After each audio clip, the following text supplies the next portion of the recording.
सोचिए आपने अपने करियर में एक ऐसा मुकाम हासिल किया है जो शायद ही कभी कोई खिलाड़ी हासिल कर पाया हो।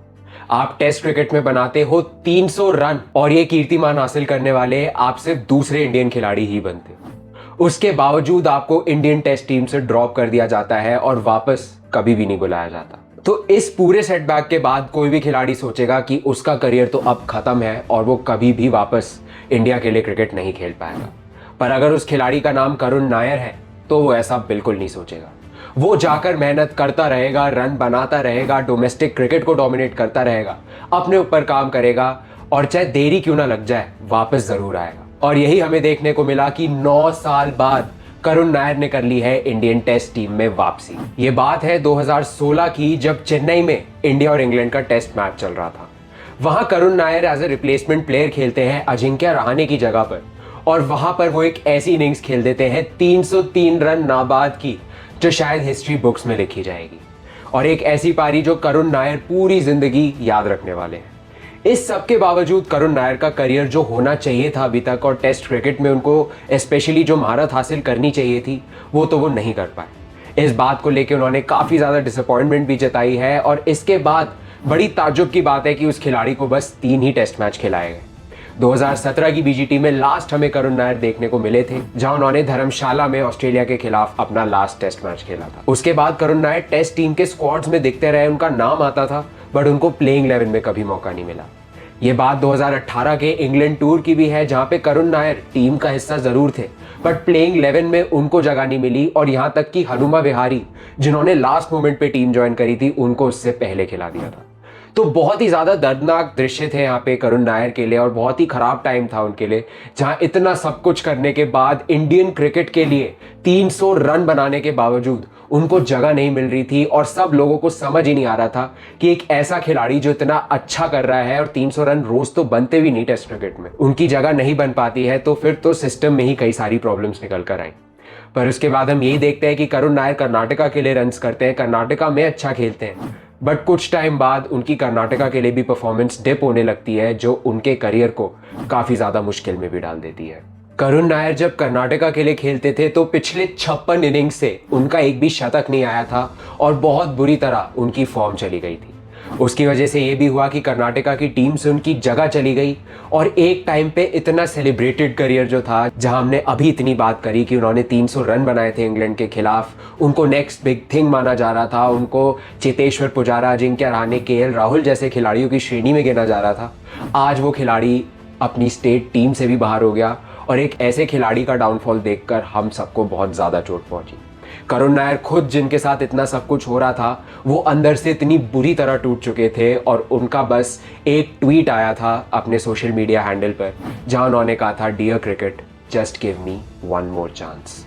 एक और मौका ही चाहिए था बस उनको क्रिकेट से अपना कमबैक करने के लिए, क्योंकि इतने साल जो उन्होंने क्रिकेट को दिए थे और इतनी मेहनत मशक्कत जो उन्होंने अपने पूरे करियर में करी उस सब का फल उनको मिला तो, बट जो उन्होंने हासिल किया वो बहुत जल्दी उनसे छिन भी गया। तो यहाँ पर टाइम था उनके लिए कि वो कमबैक करे, उनको क्रिकेट में एक और अच्छा चांस मिले और वापस वो क्रिकेट को डोमिनेट करे। वो ईगरली इस टाइम का वेट कर रहे थे पर उस टाइम अपनी स्टेट टीम से ड्रॉप होकर, इंडियन टीम से ड्रॉप होकर वो एक ऑल टाइम लो पे थे। अब देखने वाली बात थी कि वो यहाँ से क्या कमबैक कर भी पाते हैं और क्या फिर से इंडियन टीम के दरवाजे कभी भी खटखटाते हैं, क्योंकि यहाँ से उनका आईपीएल कॉन्ट्रैक्ट भी चला गया था और पिछले 2-3 साल से उनको आईपीएल में भी खेलने का मौका नहीं मिल रहा था। अब इस पॉइंट से करुण नायर की लाइफ और उनका करियर सिर्फ ऊपर ही जा सकता था, क्योंकि वो एक डेड एंड देख चुके थे और यहां से ऐसी सिचुएशन हो गई थी। पर एक कहावत आप सबने जरूर सुनी होगी कि every setback is a setup for a comeback. ऐसा ही कुछ हुआ करुण नायर की लाइफ में जब उन्होंने और उनके अंडर 19 क्रिकेट के कोच विजय कुमार मडियालकर ने ये डिसाइड किया था कि वो करुण नायर को रोज 600 बॉल्स खिलाएंगे नेट्स में, जिससे उनकी टेक्निक पर काम होगा, उनके गेम प्ले पर काम होगा। On the whole Karun Nair एक बहुत ही बेहतर बैट्समैन निकल के आएंगे। यहाँ पे करुण नायर के साथ सब कुछ हो चुका था। वो इंडियन टीम से ड्रॉप हो गए थे, आईपीएल में उनको कोई कॉन्ट्रैक्ट नहीं मिला हुआ था। यहाँ से वो कर्नाटका जो उनकी स्टेट टीम थी जहां उन्होंने बचपन से लेके अब तक पूरा क्रिकेट खेला था, वहां से उनको ड्रॉप कर दिया गया था। उसके बावजूद करुण नायर ने ठाना था कि वो कमबैक करेंगे और इंडियन टीम के दरवाजे फिर से खटखटाने की कोशिश तो जरूर करेंगे। यहाँ से वो खेलते हैं 600 बॉल्स, रोज 600 बॉल्स उन्होंने प्रैक्टिस करी और उनके गेम में एक ऐसा निखार आया 1-2 सालों के अंदर कि पूरी दुनिया देखती ही रह गई। इस सब के बाद करुण नायर के कमबैक का टाइम आ ही गया था। अब उनके लिए वक्त था कि वो एक फ्रेश स्टार्ट लें और जो भी उनके साथ कर्नाटका क्रिकेट में हुआ, आईपीएल में हुआ या इंडियन टीम में हुआ, उस सब को भुलाकर वो विदर्भ के लिए एक नया स्टार्ट लें। उन्होंने विदर्भ के लिए अपने डोमेस्टिक सीजन की शुरुआत करी और हाल ही में जो 2024-25 के रणजी ट्रॉफी का सीजन हुआ था, वहां करुण नायर ने धागा ही खोल दिया। उन्होंने बनाए 863 रन, जिसमें 4 शतक शामिल थे और उनकी एवरेज थी 54 की। एक टाइम पे जो डाउन एंड आउट लग रहे थे, जिनका लग रहा था कि इनका career, cricketing career bye all means खत्म हो चुका है, उन्होंने 2024-25 की रणजी ट्रॉफी में डोमिनेट किया और फिर कप्तानी करते हुए बहुत अच्छी झलकियां भी दिखाई। तो अब यहाँ से लोग करुण नायर को थोड़ा सीरियसली लेने लग गए थे और उनकी बातें और ज़्यादा होने लग गई थी। पर उसी के थोड़े टाइम बाद आ जाती है विजय हजारे ट्रॉफी, जहाँ पे वो बनाते हैं 769 रन और एवरेज अब आप सुनिए उनकी कितनी थी। यहाँ पर उनकी एवरेज थी 389.5, जो कि वर्ल्ड क्रिकेट में अपने आप में एक रिकॉर्ड है।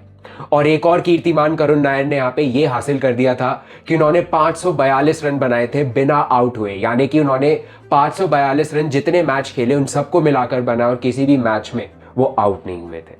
तो ये रिकॉर्ड्स बनाने लगे करुण नायर और फिर जाकर हर न्यूज चैनल, हर जगह सिर्फ करुण नायर की ही बात हो रही थी और हर कोई कह रहा था कि यार करुण नायर को क्यों टीम में नहीं लिया जा रहा है, क्यों उनको मौका नहीं मिल रहा है इंडियन टीम के लिए। क्योंकि उनको सिर्फ दरवाजा खटखटाना नहीं था, उनको दरवाजा तोड़ना था। यही उन्होंने किया इन पिछले कुछ 2-3 सालों में, जहां पर इतने सारे सेटबैक्स के बाद उन्होंने मेहनत करी, गेम पे काम किया, फिटनेस पे काम किया और वापस वो आए विद अ बैंग। नई स्टेट के लिए खेलना शुरू किया, कप्तानी में अपनी टीम को फाइनल में भी ले गए और उसके बाद करुण नायर ने अपना नाम बना लिया और हर जगह अब सिर्फ करुण नायर के कमबैक की ही बात होने लगी थी। इसके बाद बारी आती है 24 मई 2025 की, जब इंडियन टीम का चयन होना था इंग्लैंड के दौरे के लिए। अब यहाँ पर बहुत ज़्यादा एक टेंस मोमेंट था करुण नायर के लिए, क्योंकि हर कोई बात कर रहा था कि क्या उनका सिलेक्शन होगा, क्या उनको इंडियन टेस्ट टीम में जगह मिलेगी। क्योंकि अब हमारी इंडियन टेस्ट टीम जो है उसमें एक ट्रांजिशन चल रहा है। जैसा हमने देखा कि रोहित शर्मा, विराट कोहली, रविचंद्रन अश्विन ऐसे खिलाड़ी हैं जो अब टेस्ट क्रिकेट को अलविदा कह चुके हैं और इनके शूज़ फिल करना एक बहुत ही मुश्किल काम है। और रोहित, विराट का टेस्ट क्रिकेट में ना होना मतलब इंडियन टीम की बैटिंग में एक बहुत बड़ी वॉइड फिल हो रही है। तो क्या अगर करुण नायर सेलेक्ट होते हैं, उनकी जगह ले सकते हैं और क्या पहली बात उनकी जगह बनेगी भी टीम पे? इस सब पे सवाल थे और बस देखने वाली बात थी कि क्या करुण नायर को सेलेक्ट किया जाता है या नहीं। और कुछ ही देर में जब स्क्वाड का चयन हो जाता है तो यही पता लगता है कि करुण नायर का 18 मैन स्क्वाड में नाम है और इतनी मेहनत जो इन्होंने करी थी पिछले कुछ सालों में वो सब रंग लाई और जो सेटबैक्स उन्होंने फेस करे वो बस यही उनको एक टीचिंग दे रहे थे कि उनका कमबैक ऐसा होगा कि पूरी दुनिया देखती रहेगी, उनके लिए तालियां बजाएगी। और ऐसा ही हुआ उस दिन करुण नायर के साथ कि इतने सब सेटबैक्स वो सब उनके दिमाग में चल रहा होगा कि कैसे उनके हाथ से क्रिकेट खेलने का मौका चला गया था। वो ट्वीट तक करते थे कि बस उनको एक और मौका और चाहिए खुद को प्रूव करने के लिए। और आज देखिए इंडियन टेस्ट क्रिकेट टीम में वापस करुण नायर आ गए हैं और 9 साल बाद Karun Nair is here to stay and here to rule. और बहुत ही अच्छा चांस है कि करुण नायर को प्लेइंग 11 में जगह मिले और यहाँ पर अगर उन्होंने परफॉर्म कर दिया इंग्लैंड दौरे में तो वो टेस्ट क्रिकेट में एक परमानेंट खिलाड़ी बन जाएंगे इस टीम के। तो क्या कहानी है यार ये, मतलब एक खिलाड़ी जो सब कुछ हार चुका था, सोच चुका था कि अब वो क्रिकेट कभी वापस खेल ही नहीं पाएगा और इंडिया के लिए खेलना तो बहुत ही दूर की बात है। और जबकि खिलाड़ी इतनी महारत हासिल कर चुका था, 300 रन बना चुका था इंडिया के लिए, आईपीएल में इतना अच्छा कर रहा था, सब कुछ होते हुए इसका करियर एकदम खत्म कर दिया गया और वापस एक खिलाड़ी आता है, सिस्टम से लड़ जाता है और अपना नाम बना लेता है। फिर यहाँ से जब करुण नायर से पूछा गया कि एक कमबैक उनके लिए क्या मायने रखता है तो उन्होंने यही बताया कि this means a lot to him. और जैसे ही उनका सिलेक्शन हुआ तो उनके सारे क्लोज्ड वंस ने उनको मैसेज करना शुरू किया, उन्हें कॉल करना शुरू किया और वो तो बस खुशी ही मना रहे थे। और अब इंडिया ए में भी उनका सिलेक्शन हो गया है। पहले जो प्रैक्टिस अनऑफिशियल मैचेस खेले जाएंगे वहाँ पे करुण नायर हमें ज़रूर खेलते हुए दिखेंगे, जो पहली बात ये दिखाता है कि करुण नायर को सब कंटेंशन में रख रहे थे और इंडियन मेन टीम के लिए भी देख रहे थे।